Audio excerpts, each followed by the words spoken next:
வேத்திருச்சு மச்சம் ஒன்ன பார்த்து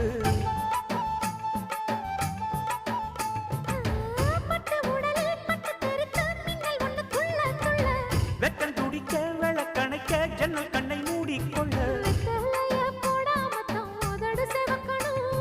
10 நாள் கழிச்சு தாண்டி கதவை திறக்கணும்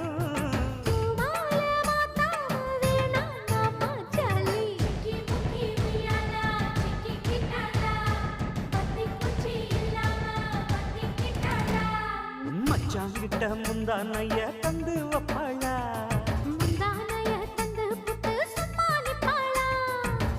பல நாள் பசி